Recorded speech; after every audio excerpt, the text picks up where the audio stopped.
Romain Desarbres. 12h33, bonjour Sylvain Maillard. Bonjour Romain Desarbres. Merci d'être avec nous, député Renaissance de Paris, président du groupe de travail sur les retraites. Je disais, le monsieur retraite du groupe Renaissance. Beaucoup d'appels au 3921 pour vous poser des questions. Visiblement, il y a encore beaucoup de boulot, on dit de pédagogie, en tout cas, je ne sais pas si c'est de la pédagogie, en tout cas, beaucoup d'explications. Bon, déjà, un mot de politique avant cela. Elisabeth Borne a fait un pas ce week-end en direction des Républicains. Le dispositif carrière longue sera étendu à ceux qui ont commencé à travailler entre 20 et 21 ans. Aurélien Pradier, député Les Républicains, vice-président du parti, dit que ça ne suffit pas. Vous pourriez aller plus loin ou pas ?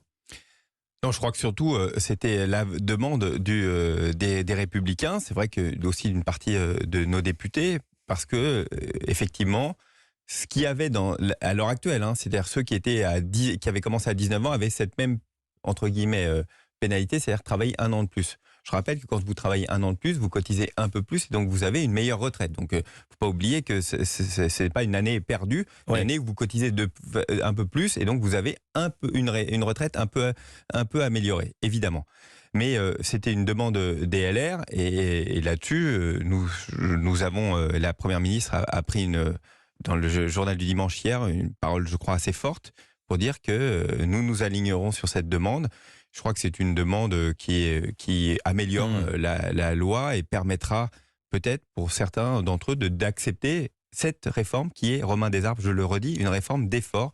Nous demandons aux Français qui le peuvent de travailler 2 ans de plus. Vous n'avez pas oublié de l'expliquer, ça, qu'il allait falloir faire un effort ? Écoutez, je fais beaucoup de médias. C'est toujours facile de refaire le match. Non, mais on l'a toujours dit. Moi, j'ai toujours dit, je crois, y compris à ce micro, c'est une réforme d'effort. Nous voulons garantir les pensions et le niveau de pension à l'heure actuelle, même l'améliorer pour les plus petites, pour tous les Français. Mais pour cela, il faut travailler un peu plus parce que nous avons une démographie qui est plus compliquée, évidemment, qu'au moment où on a constitué le système par répartition. Et donc, pour garantir le système, il faut travailler un peu plus. Et pour avoir le taux plein, quand on a commencé tôt, il faudra cotiser 44 ans et non pas 43 comme les autres. Justement, on sera à 43 ans, puisque avec le 20-21 ans, ça permettra à ceux qui ont commencé dans ces âges-là de pouvoir partir, s'ils ont une retraite, une carrière complète, partir à 64 ans. À 63 ans, pardon. À 63 ans. Plus personne ne cotisera 44 ans. Vous pouvez toujours... Vous savez, il y a 180 000 Français qui, à l'heure actuelle, tous les ans, partent avec plus de trimestres cotisés. Oui. Parfois, c'est d'un choix, en disant j'ai envie d'améliorer ma retraite et avec les complémentaires, faire en sorte ou bien arriver à la surcote et permettre de toucher plus d'argent. Il y a ce choix qu'on laisse au... Mais il y aura un départ à la retraite qui sera en fonction du moment où vous avez commencé votre carrière. Si vous avez commencé très très tôt, vous partirez à partir de 58 ans. Ça, c'est quelque chose que nous créons. Sinon, 60 ans, 62 ans, 63 ans ou 64 ans. Et ceux qui n'ont pas une carrière complète iront comme à l'heure actuelle, jusqu'à 67 ans. À quel âge partiront ceux qui ont commencé avec une carrière complète à travailler à 16 ans ? Ceux qui sont commencés à 16 ans et donc ont complété 4 trimestres pourront, au moment où ils arrivent à 16 ans, en fait, partiront à 58 ans. Ceux qui ont commencé à 16 ans en carrière complète, c'est départ à 58 ans. Exactement. 17 ans en carrière complète. 18 ans, ils partiront à 60 ans. Et on continue. Et donc après 20 ans partiront à 62 ans. 62, oui. Et ceux de 20-21 partiront à 63. À 63. Jérémy, vous avez 40 ans. Vous êtes artisan plâtrier. Oui. Bonjour. Et merci de nous appeler. Vous appelez des Pays de la Loire. Vous êtes où ? Près de Nantes ? Près d'Angers. Près d'Angers, très bien. Artisan plâtrier, vous avez 40 ans, je ne me vois pas aller jusqu'à 64 ans. Vous avez une question à poser à Sylvain Maillard. Oui, alors donc j'ai une question, alors du coup d'entrepreneur à entrepreneur. Ma question elle est simple, vous savez que les aides de l'État ont été généreuses envers toutes les entreprises françaises. Là-dessus c'est clair, on a bien soutenu les entreprises françaises. Et du coup, la question que moi je me pose, c'est que dans ces entreprises françaises, il y a des fonds de pension américains. Donc la question est simple, c'est peut-on diplomatiquement laisser les entreprises ayant des fonds de pension américains couler ? Parce que là, on nous parle de faire des efforts. On a sauvé, en sauvant les entreprises, on a sauvé des entreprises américaines, pas des fonds de pension américains. Donc les retraites américaines. D'accord. Bon, Donc, alors, la je question comprends est pas. simple. Alors, je vais vous dire, je comprends pas bien la Oui, question. Pour tout vous dire. Sylvain Maillard va y répondre. Peut-être, bonjour, pardon. Peut-être retourner votre question, c'est de se dire les déficits français Oui. est financé à 60% par de l'argent qui vient de C'est-à-dire fonds qu'on a mis étrangers. beaucoup d'argent pour soutenir les entreprises françaises ayant des fonds de pension américains. Donc, on sauve les retraites américaines. Et quand il faut sauver Ah oui, d'accord. Oui. Bon. Oui, les c'est retraites françaises, il y a un malaise. C'est Oui, bon, oui, c'est alors là, non, mais là, c'est un peu là, tiré vous par les prenez pour cheveux, lui, là, quand même, mais un peu, bon, hein. non, mais vous avez Non, je Jérémy. ne pas tiré par les cheveux du tout, monsieur.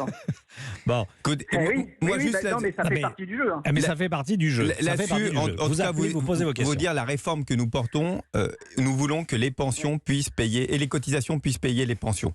Être sûr d'être totalement en indépendance par rapport à un endettement, et donc un endettement qui, je le rappelle, 60% de l'endettement Oui, à l'heure actuelle de la France vient d'argent étranger. Donc nous souhaitons pouvoir, comme dans une boîte noire, faire en sorte que l'ensemble des cotisations soient payées et que l'ensemble des cotisations payent les pensions.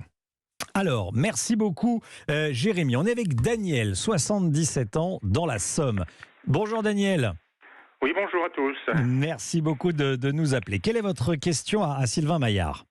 Alors ma question est simple. Si vous voulez, comme la France est un des seuls pays quasiment à travailler 35 heures par semaine, pourquoi on rallonge le temps de travail en fin de vie, en fin de carrière, si je puis dire? Et moi, je trouve que ça serait beaucoup mieux de passer la semaine à 35, de 35 à 36 ou 37 heures, pardon, et donc permettre de conserver les 62 ans de départ en retraite.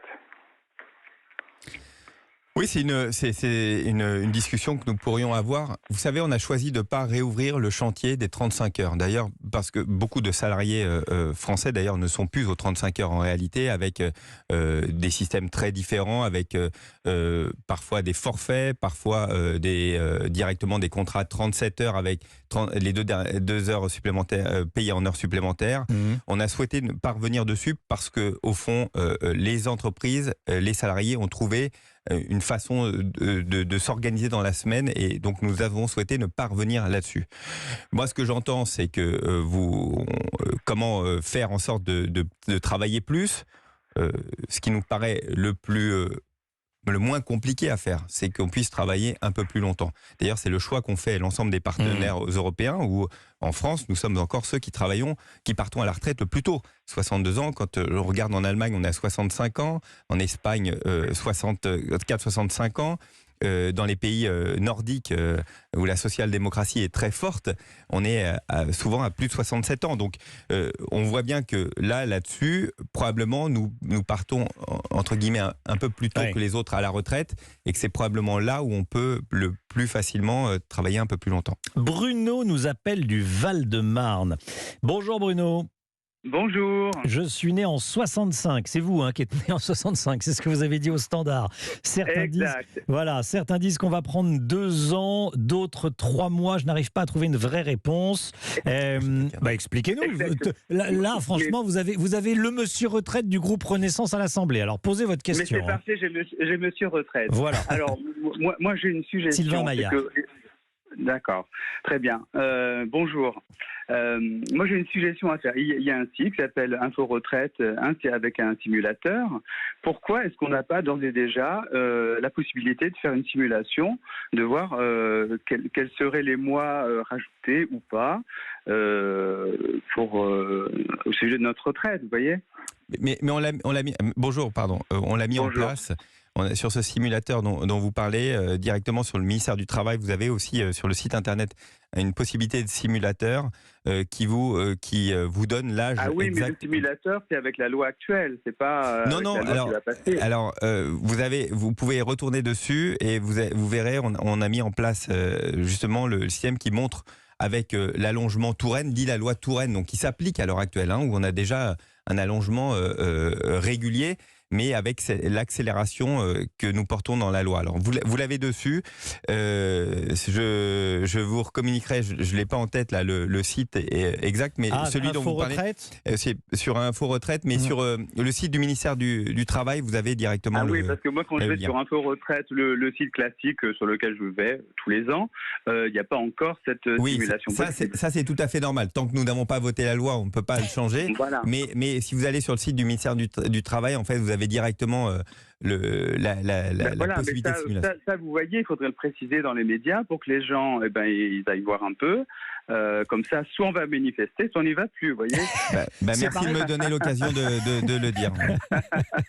Oui, effectivement, il y a malgré le fait... Alors déjà, la retraite, c'est compliqué. Mais alors, en plus, quand on change les règles, effectivement, ça devient compliqué. Vous me donnez une idée en parallèle. Je vais demander à l'ensemble des députés Renaissance de pouvoir mettre sur leurs différents réseaux sociaux le lien vers ce site. Ça permettra effectivement que tout le monde ait la bonne information et de pouvoir savoir ce qui va se passer. Eh bien voilà, vous voyez, l'essentiel c'est d'être informé. Je passe le message, on fera ça dans la journée. Ah bah voyez, Bruno, il y a action-réaction dans la journée. Vous voyez, alors un peu franchement. Merci beaucoup Bruno, merci de nous avoir appelés au 39 21. Annick nous appelle de la région PACA, retraitée. Bonjour Annick. Bonjour à tous. Je voulais poser ma question. Oui. Je suis retraitée du privé depuis une quinzaine d'années. Ouais. J'ai à l'époque ma retraite qui a été calculée sur les 25 dernières années. Ce qui m'a fortement pénalisée parce que finalement la fin de carrière c'est là où j'étais le plus en phase avec un salaire de cadre, etc. Et je n'ai rien entendu dire par rapport à cela pour l'avenir, alors que je sais que dans le public on compte soit le dernier mois, soit la dernière année qui sont les plus favorables, alors que les 25 dernières années, ça ne l'est pas. J'ai entendu un député ou quelqu'un de politique, je ne sais plus, qui disait on va peut-être abaisser de 25 à 17, etc. Mais que ça va coûter déjà fort cher. Bon, je dis, ok, moi je suis à la retraite depuis 15 ans, je m'en fiche maintenant, mais j'ai des enfants, des petits-enfants, et je voudrais quand même qu'il se passe des choses pour le privé, parce que le public nous pompe allègrement. Écoutez, Sylvain Maillard vous répond. Merci. Bonjour madame. Des réponses au fond très simples. On garde le principe des 25 ans pour le privé et les 6 derniers mois pour le public. Vous savez, on a fait des simulations pour regarder par rapport à l'ensemble de la carrière. C'est-à-dire que si on faisait la même chose pour les fonctionnaires, on ferait le système des 25 meilleures années par rapport au départ. Vous savez, en fait, on reviendrait à la même chose. On a très très peu d'écart dans le mode de calcul parce que les fonctionnaires, leurs primes, en fait, ne sont pas comptabilisés dans le calcul de la retraite. Donc, oui, il y a deux façons de comptabiliser différentes, mais sachez qu'au final, on est à moins de 1% d'écart. Et plutôt favorable au privé. Merci beaucoup Annick, merci de nous avoir appelé. Énormément d'appels au 39-21 pour poser des questions. C'est vrai qu'il y a encore besoin d'expliquer. Je reviendrai. Vous reviendrez Sylvain Maillard. Avec plaisir. Les débats débutent à 16h à l'Assemblée nationale. Bon, comment vous sentez écoutez, nous on a envie de débattre, on a envie de voter. Je pense que c'est un moment démocratique très important. La NUPES a déposé plus de 18 000 amendements. Ça veut dire qu'ils refusent le débat. Ils l'ont déjà refusé pendant les 28 heures de commission avec des débats avec des amendements les plus farfelus les uns des autres. On ne comprend pas très bien au fond cette stratégie. L'Assemblée nationale, c'est l'endroit où on choisit, on débat, on peut ne pas être d'accord, mais on présente projet contre projet.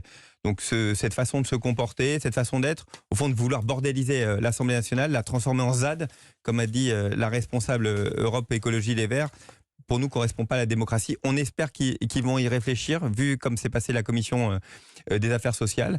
Mais bon, on a toujours cet espoir qui, quand même, laisse travailler les députés. On est là pour travailler, échanger, débattre et voter. À l'heure qu'il est, vous avez une majorité pour voter le texte ? Oui, les Républicains sont toujours portés la retraite plus tard, 64, même 65 ans. Je me souviens de Valérie Pécresse, portée à 65 ans. Nous avons, une majorité. Je crois que surtout, nous voulons préserver notre système par répartition. Il faut faire un effort, je le redis, pour les Français qui le peuvent. Je crois que c'est important de le dire, mais on garantit le niveau de pension. Et le niveau de pension, c'est le niveau le plus élevé d'Europe. Il faut le dire aussi. On a la chance on a 2 fois moins de retraités pauvres en France qu'en Allemagne, par exemple. Pourquoi ? Parce que notre système de pension, de retraite, est probablement l'un des plus généreux. tant mieux, gardons-le, préservons-le, il faut travailler un peu plus. Sylvain Maillard, député Renaissance avec nous dans Europe Midi. Merci monsieur le député, bon courage pour les bientôt. débats, ça va être effectivement un grand moment de démocratie comme on dit.